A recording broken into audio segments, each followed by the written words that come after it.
Donc on va faire la première partie, donc les indicateurs, c'est quoi et à quoi ça sert. Imagine t'es en pleine mer. Ouais. Tu dois traverser l'Atlantique par exemple. J'essaye. Avant de partir, qu'est-ce que tu vas prendre? De quoi tu vas avoir besoin? Une carte? Oui. Une carte pour savoir où aller, pour savoir déjà où tu es et où aller. Ça, on l'a pas préparé. Hein. Là, je suis à la connue. Là, oui, non, mais je le connais. Je sais pas non plus où je vais. Mais... Vas-y, on y va. Donc, Ludo est en mer, il traverse l'Atlantique, il prend son bateau, il a une carte. Est-ce que ça te suffit pour traverser l'Atlantique, Ludo? Ça va être dur. Ça va être dur. Ça va être dur. Ok. Sauf si c'est traverser la Seine, mais si tu es en plein milieu de l'Atlantique, c'est l'Atlantique à traverser. Ouais, non, ça va être dur. De quoi tu vas avoir besoin? Eh ben, pour utiliser la carte, j'ai besoin de savoir où je suis. Ouais, où tu es. Voilà. Un GPS, un GPS par exemple. Un GPS. À moins que tu sois un navigateur averti et tu as un compas, les étoiles. Non.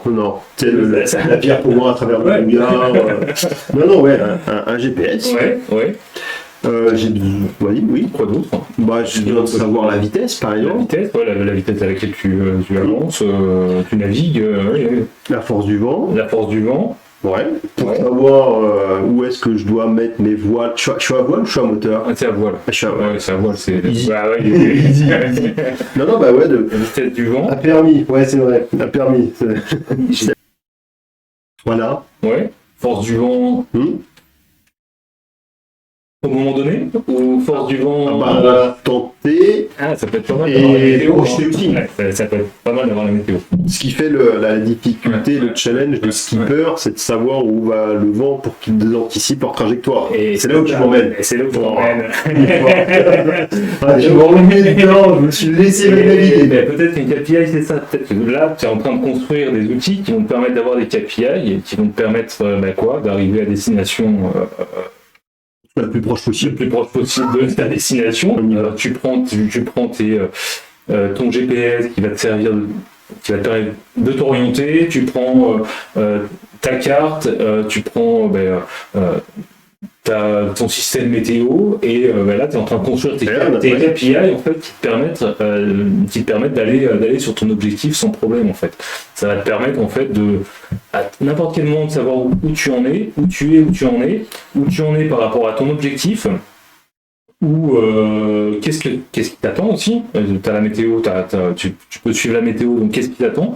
Tu vas pouvoir décider rapidement de changer d'orientation. On anticipe en fonction de l'évolution. Donc voilà, là tu es en train de construire un petit peu ton tableau de bord. Et sur un bateau, tu construis ton tableau de bord pour pouvoir progresser et atteindre ton objectif le mieux possible. Et les KPI peuvent te servir à ça. Les indicateurs que tu montes peuvent te servir à ça. En fait, c'est bien parce que du coup, dans ton illustration de la navigation, il y a le côté indicateur à l'instant T, mais aussi projeté. Tu as différentes mailles de temps sur ces indicateurs-là, donc on va y revenir après par la suite sur le stream. Tu as cette notion aussi qui est super importante tu disais où je veux aller, moi je veux aller à Miami, c'est la direction. Et je pense qu'on va y revenir aussi, les KPIs doivent être liés à un objectif global de pourquoi est-ce qu'on y va. C'est pas juste pour se faire plaisir un indicateur. Si l'indicateur c'est juste là pour compter, pour prendre du temps à le faire. Oui, parce que si ton but c'est d'aller de plus en plus vite, mais tu finis ailleurs. À Milwaukee. C'est vraiment que tu t'es trompé, parce que c'est quand même au milieu des États-Unis. Donc c'est ça. Un indicateur c'est vraiment important. Quand tu construis ton indicateur de savoir à quoi il sert en fait, pourquoi tu en as besoin, qu'est-ce que tu veux en faire, vers quoi tu veux aller, à quoi il va te servir. Non, c'est bien parce que ça montre l'intérêt réel de l'indicateur, où on veut aller. Et parfois on l'oublie un peu. Pourquoi est-ce qu'on fait des indicateurs? Pour être dans le vert. C'est le vert. On en reparlera à la deuxième partie. Une petite partie à un moment sur les abus d'indicateurs et les risques d'indicateurs, parce que on est là aussi que je peux faire moi pour dire la réalité des choses. T'as vu, mon bateau il va vite, je suis bon. Mais pas dans la bonne direction. Bon, tu la réalité. Bon, bah, très bien, merci à tous ceux qui nous rejoignent. Là. On a vu le c'est quoi, on a abordé aussi le pourquoi faire des indicateurs. C'est intéressant. Du coup, un indicateur. Là, on était imagé. Alors, tu veux qu'on lance un peu plus concret sur un site de production, sur un site logistique, ça ressemble à quoi un indicateur? Alors, pareil, hein, même un site de production, son objectif c'est quoi? Vers quoi il veut aller? Produire qualité, avec un produit de qualité, avec dans un environnement sécure. Donc voilà, là, à partir du moment où tu sais où tu veux aller, tu vas définir tes moyens de mesure qui vont te permettre de voir où tu en es et voir comment tu progresses et voir vers où tu vas en fait. Donc tu dis que tes moyens de mesure, donc c'est un chiffre. Est-ce que c'est obligatoirement un chiffre, un indicateur? Attends, on va juste dire KPIs. Ça veut dire quoi KPIs? Parce qu'on a déjà commencé à dire KPIs, mais on n'a pas expliqué. Key Performance Indicator. Honnêtement, c'est utilisé au même titre que indicateur. On va dire c'est un peu la même chose. Parfois on va dire KPIs, parfois on va dire indicateur. Mais pour ceux qui nous regardent, qui ne connaissent pas le terme KPIs, Key Performance Indicator. On peut dire indicateur. On peut dire indicateur. Ouais, mais on va mixer un peu les deux. On risque. Donc du coup, voilà, c'est quoi? C'est une mesure, c'est un chiffre? Alors l'indicateur va être un moyen de mesure, donc si je reprends l'exemple de ton bateau sur ta carte, tu vas savoir où tu es à un instant donné avec une longitude, une latitude, et tu vas progresser sur ta destination. Dans l'entreprise, ça peut être un chiffre, mais ça peut être aussi le reflet d'une situation en fait. Tout à fait. Bah oui, tu m'avais donné un exemple. Oui, non, vous allez venir. Hein. On a un peu travaillé le stream. Quoi. Oui. Non, donc c'est un indicateur qui illustre. Parce que parfois, on va avoir l'indicateur, des chiffres. Ça peut être autre chose que des chiffres aussi. Ça peut être une couleur, ça peut être une lettre, ça peut être plein de choses, un emoji. J'ai connu une fois le niacomètre, je suis content, je suis pas content. C'est un indicateur aussi de l'état d'esprit de l'équipe, qui est un bon indicateur aussi. Un lead, en donnant la définition de ça. C'est une information en fait. C'est une information qu'on va suivre et qu'on juge pertinente. Moi j'avais, quand j'étais un jeune pharmacien à l'assurance qualité, on avait ouvert les armoires en grand. Chaque dossier, c'était dans une boîte précise, avec une taille précise, et en fait il y avait les deux premières étagères, c'était l'encours normal, et dès qu'on dépassait ces deux étagères, c'était anormal. D'accord. Et donc du coup on a fait l'étagère rouge, une étagère orange, à petite phase de transition, et étagère verte. Et en fait, c'était un management visuel. Ça me donnait mon indicateur. Est-ce que je suis en avance ou est-ce que je suis en retard sur la libération? Mais au moins, comme ça, c'était visuel et auto-alimenté. Parce que dès que j'allais libérer un lot, je prenais l'eau et je sortais de cette armoire-là. Donc en fait, c'était aussi auto-alimenté. Donc ça veut dire qu'en fait avant tu avais quelqu'un qui allait qui ouvrait l'armoire, qui comptait le nombre de dossiers, c'est exactement ça. Qui était dans Excel, qui t'envoyait un mail et toi le mail tu prenais des actions en fonction en fait. C'est exactement ça. Et là t'as eu ou quelqu'un de ton équipe a eu l'idée de dire on ouvre les armoires. On était même allé, parce que à l'époque, mon directeur de site italien qu'on apprécie et qui m'a beaucoup apporté, m'appelait tous les jours, combien est-ce qu'on a libéré, etc. Du coup, en fait, à la fin, je dois envoyer la photo de l'armoire. Et il avait tout l'état des lieux. Donc ça veut dire qu'en fait, l'indicateur te sert à rendre visible une situation. La situation. Pour anticiper les problèmes.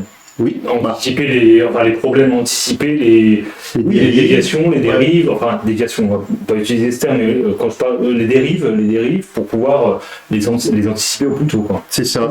Et du coup, tu avais une valeur, une mesure, mais aussi avec une cible.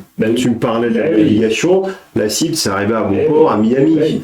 Mais du coup, il faut que cet indicateur-là, pour qu'il serve, et du coup, qu'est-ce que c'est un bon indicateur? C'est aussi en lien avec une cible. Souvent, on va parler de couleurs, vert, orange et rouge, mais c'est une mesure avec un objectif. C'est ça qui fait un indicateur. Tu te souviens comment tu avais défini les cibles, justement? orange, la couleur verte. C'était la loge qui me les avait donné. Non, c'était l'engagement. En fonction d'un logistique, en fait. C'était l'engagement. C'était une cible qu'on s'était définie pour dire 2 étagères, ça correspond à 2 semaines. Si je veux pouvoir libérer en 3 semaines, ça veut dire que les dossiers soient faits avant. Et si je commence à avoir du rouge, je risque de mettre un petit peu dans la difficulté, peut-être d'autres. Les services après, moi j'étais au remplissage à ce moment-là, donc forcément ça mettait à mal les services qui étaient après moi. Et au moins comme ça tu tiens ton cap. Et ouais. Okay. Du coup on a dit à quoi ça sert. On a pas mal illustré. Moi j'aime bien aussi illustrer les KPIs et les indicateurs avec une chambre d'hôpital. Alors c'est un petit peu moins gai. Donc du coup, imaginons j'ai eu mon accident sur la route du croisant iceberg, je suis dans une chambre d'hôpital et en fait il y a un monitoring dans la chambre d'hôpital. Là ta fréquence cardiaque qui est l'objectif ultime de maintenir la personne en vie ou de la stabiliser, etc. Et en fait ça, on a un monitoring instantané de l'état de la personne. Et tu as souvent l'image du médecin qui arrive dans la chambre et qui regarde la petite tablette avec tous les matins la petite visite, le petit tour de perf, entre guillemets. Et en fait, il va regarder le poids du patient, qu'est-ce qu'il a mangé, est-ce que le traitement il a été pris, les indicateurs moins importants, entre guillemets, que la fréquence cardiaque. Mais il fait son tour avec aussi cette information-là. Et c'est là aussi que c'est important, c'est que tu as des indicateurs qui sont très court terme et des indicateurs qui sont peut-être moyens ou long terme. Il y a de tout dans les indicateurs. Bon, on a bien illustré ces points KPIs, à quoi ça sert. Il y a une chose qu'on n'a pas dit, quand tu manages. À quoi ça peut servir quand tu manages? Ça permet de savoir si le service en sens général fonctionne correctement, pas pour arriver avec le bâton, etc., mais pour aussi savoir s'il y a des actions que moi, en tant que manager, je dois prendre pour faire en sorte que le service aille mieux. C'est aussi ton indicateur de ta performance, de ton management. Peut-être moins de manière directe, mais si tu arrives en mode je suis le manager, PRS de la ligne, il est dans le rouge, vous êtes nul. Si on prend l'exemple du bateau, tu es sur ton bateau, tu as un équipage. Ouais, j'espère. Parce que peut-être qu'il a un équipage, mais est-ce que lui a besoin d'avoir ces informations-là? Je n'ai pas de réponse. Si vous avez des réponses, j'ai pas de réponse parce que si on continue sur l'image, est-ce qu'il a besoin? Il a peut-être pas besoin de savoir. Est-ce qu'il a besoin de savoir s'il va y avoir une tempête? C'est dur. Est-ce qu'il a besoin de savoir si le vent va changer? Est-ce qu'il a besoin de savoir pourquoi on change de cap? Elle est dure ta question. Il y a un juste milieu, je pense. Il y a un juste milieu. Je pense qu'il faut les indicateurs que les gens vont collecter. Ils doivent comprendre à quoi ça sert. Et ils doivent comprendre pourquoi est-ce qu'ils vont les remplir, etc. Parce que quand tu arrives sur une ligne de prod, par exemple, où les gens ils sont en train de collecter des indicateurs et au final, tu leur dis jamais à quoi ça sert, au bout d'un moment, les mecs, ils arrêtent de le remplir. Ou ils le remplissent, mais à l'arrache et pas forcément avec la véracité nécessaire à une bonne exploitation. Mais par contre, tu n'es pas obligé de tout donner le détail de tous les indicateurs, parce qu'à un moment, il ne faut pas non plus les noyer et il faut que l'information elle est claire. Souvent, je sais que moi, on avait l'indicateur de performance, l'indicateur qualité, l'indicateur OHS, qui peuvent être déployés en X versions d'indicateurs. Ça tournait autour de ça, pour donner une vision globale, sans forcément rentrer dans le détail. Parce que l'objectif, c'est pas être vert à l'instant T, c'est être vert au moment où il faudra l'être, au moment où on s'est engagé à l'être aussi. Donc réponds à ta question. L'équipe s'est engagée à l'être. Oui, c'est ça. C'est le cap, c'est là où tu veux aller. Tu peux en donner, il faut en donner, après il faut pas non plus trop en donner, quoi. Et en donnant du sens. Moi, on en reparlera peut-être en dernière partie, mais effectivement, des indicateurs où tu fais pas le retour aux gens à quoi ça sert, c'est moi, en début de carrière, j'ai fait l'erreur, tu demandes à faire des relevés, tu demandes du bâtonnage pour connaître les micros-arrêts, par exemple, d'une ligne. Tu le fais 2 semaines. Si au bout d'une semaine, tu n'as pas de retour, c'est bon. Il y a plus de, il faut donner du retour, donner du sens. et savoir pourquoi tu fais ça et où est-ce que tu veux aller en fait. Ouais, mais donc tu veux emmener l'équipe. C'est ça, parce que c'est super important dans à quoi ça sert l'indicateur. La personne qui doit le remplir doit trouver l'intérêt de le remplir. Si c'est juste pour faire plaisir à son manager, ça marche pas. Donc la personne adhère à l'indicateur qu'elle va remplir. Pas toujours évident. Pas toujours évident. Et ça veut dire que ça va aussi vers ça va dans une approche managériale en fait. Ça s'inscrit dans une approche managériale. Le KPI, le tableau de bord. Ou, excusez-moi l'anglicisme, stratégie deployment aussi. C'est ta stratégie, c'est comment est-ce que tu le déploies sur toutes les étapes, sur toutes les équipes. Et les indicateurs doivent être aussi le reflet de cette stratégie globale.